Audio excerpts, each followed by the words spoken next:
For all of recorded history, some people have been trying to dominate and rule over others.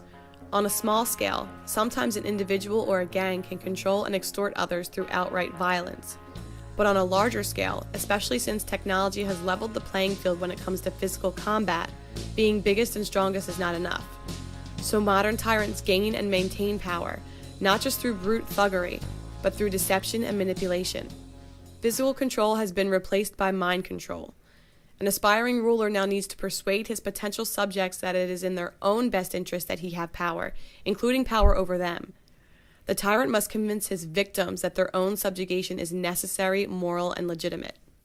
Government, whether in the form of a dictator, a parliament, a congress, or some other arrangement, is the group of people thought to have the right to rule. In other words, thought to have authority over a certain area. What governments do is issue commands, which they call laws, using force to punish any who disobey. Despite the modern rhetoric and euphemisms, government always means a ruling class. Those in power command, and everyone else either obeys or is punished. But to get people to tolerate such an arrangement, to get the common man to accept what is essentially a master-slave relationship, those who crave dominion have to find ways to get their subjects to condone their own subservience and enslavement. First and foremost, a modern tyrant must create an air of legitimacy around his regime, must convince his subjects that he is a rightful and legitimate authority. At one time, kings insisted that God himself had directly granted them the right to rule.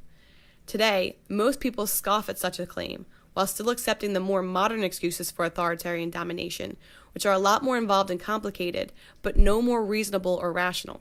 Humanity has evolved past the superstition of the divine right of kings, but has yet to evolve past the superstition of the divine right of politicians.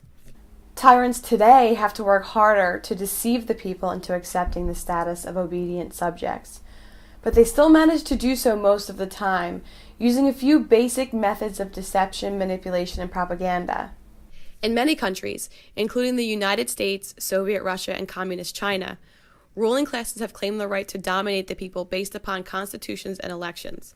Even under the most vicious tyrannies, those in power always label their actions as legal and claim to be representing and serving the very people they extort and oppress. As much as people have been taught to revere democracy and associate it with freedom and justice, democratically elected governments have committed more murder than any other institution in the history of the world. Instead of actually empowering the people, democracy merely gives the people the false impression that they are in charge, and the false notion that, as long as they are allowed to vote, oppression and tyranny will be impossible. History shows otherwise. In reality, elections can be the tyrant's best friend, as they can be used to dupe the people into imagining that they have given their permission and consent to be dominated and controlled.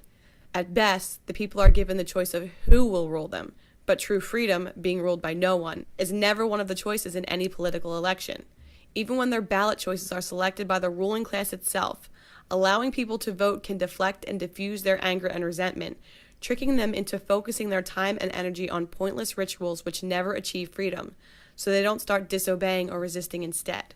So many people now view the whole process, the Constitution, the form of government, the elections, appointments, and other rituals, as not only legitimate, but sacrosanct, that to condemn the entire game and to identify it for what it is, just the latest excuse for authoritarian domination, is considered blasphemy by many, which shows just how effective the tyrant's propaganda still is at duping the people into accepting and advocating their own subjugation. But simply making a ruling class appear legitimate is not enough. For a regime to grow, each grab for power and each corresponding decrease in individual freedom must be done in the name of good intentions and noble motives. The most effective means of convincing people to give up their freedom and their money to a master is to convince them that if they don't, horrible things will happen, which is why nearly all of politics is based on fear-mongering. A tyrant does not obtain power by making the people afraid of him, but by making people afraid of each other. Even the most vicious tyrannies grew by railing against other threats and injustices, whether real or imagined, and by convincing the people that only by giving government huge amounts of money and power could imminent catastrophe be avoided.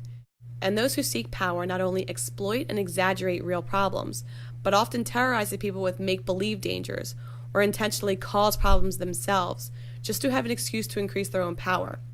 One very old technique for doing this is known as a false flag operation, where a regime perpetrates acts of unjust violence while making it look as if they were done by some foreign enemy. Once the hatred and fear of the people has been stirred up, they almost always eagerly support the authoritarian agenda of those in power. A prime example can be seen in the recently declassified Operation Northwoods documents, which show that top officials and the U.S. military plan to stage fake terrorist attacks in Cuba and on U.S. soil and blame them on the communist regime of Fidel Castro in order to garner public support for a military invasion of Cuba. The basic tactic is not new and has been effectively used for centuries by the authoritarian empires all over the world, and it would be extremely naive to think that such tactics are not still being used today. And there are many other methods governments can use to create a problem and then use that problem as an excuse to demand more money and power for itself in the name of fighting against the very problem it created in the first place. This can be done by engineering an economic collapse, by causing poverty to justify the creation of a welfare state, by creating black markets which lead to increased crime to justify a militarization of the police force, by fueling racial or religious conflicts, and so on. Whatever those in power can do to train the people to be scared of the idea of not having a powerful government around will almost always result in the people welcoming or even demanding violations of their own rights and liberties. Of course, there will always be conflict in the world, but government only exacerbates and enhances disputes and problems intentionally, because if the people are not afraid of some threat or danger, real or imagined, they would never have a reason to accept a master over them. Government power does not serve to solve problems. Problems serve as the excuse to create never-ending government power. How many problems can you think of that government has ever fixed? Did the countless laws and billions of dollars end the drug trade? Did it end prostitution? Did it end terrorism? Did it end poverty? When has there been any government program or department which achieved its goal, solved a problem, and was therefore disbanded and repealed? It is never in government's interest to solve problems or eliminate threats, because it is always the fear caused by problems and threats which trick the people into tolerating the existence of a ruling class. Another ploy used to convince people to support tyranny is for politicians to seek votes from one group of people by promising to tax or control some other group. Those who seek power intentionally create divisions between rich and poor, black and white, men and women, different religions and cultures, and so on, telling each group that if only they elect the right candidates, their priorities and values can be enacted into law and imposed upon the rest of society. Politicians are masters at exploiting the fact that few can resist the temptation to have their views and beliefs forced onto everyone else. On every possible disagreement or difference in opinion, politicians will offer to use the force of government to legalize one viewpoint and outlaw another. Some voters will cheer for a tax to help the poor, while others will cheer for a tax to fund a police force. The politicians propose one new program or agenda after another, each requiring more money and power for the ruling class and less freedom for the people. If someone thinks that he knows how things should be, some politician will always be there promising that if he is elected, he will make that vision a reality. As long as people view law and government as a legitimate way to control others, why wouldn't each person try to use the democratic process to force his neighbors to behave in certain ways and to fund certain things? Nearly everyone falls into this trap when it is called democracy, and painted not only as moral but noble, as participating in the process and doing one's civic duty. The end result of politics is never the perfect society, or even the people getting what they want. The end result is groups of people constantly being played against each other, each side of every dispute asking government to forcibly rob and control the other side, with the only real winners being the political class. Over and over again, the people have ended up enthusiastically advocating their own enslavement, simply because it is so tempting for each person to believe that the world would be what it should be if only authoritarian power was used to serve what he wants and what he believes in. As long as the battle is over whose ideas should be forced on everyone else, freedom and justice always suffer.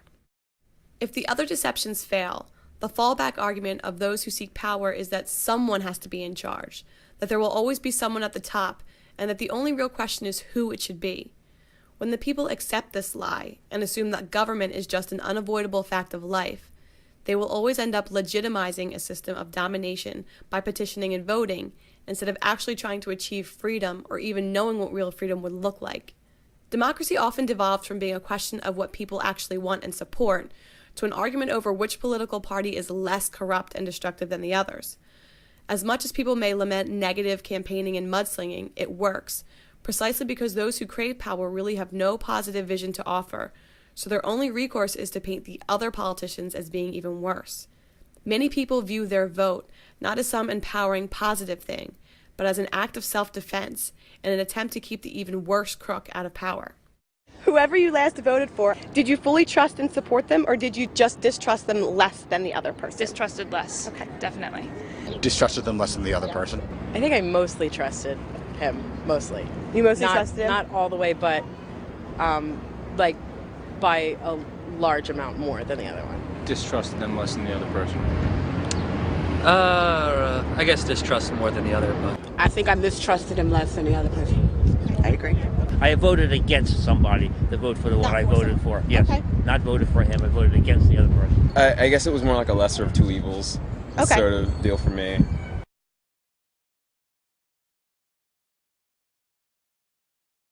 Now for the difficult question. Have any of these methods of manipulation and deception worked on you? Have you accepted the idea that constitutions, elections, and other political rituals gave someone else the right to rule you?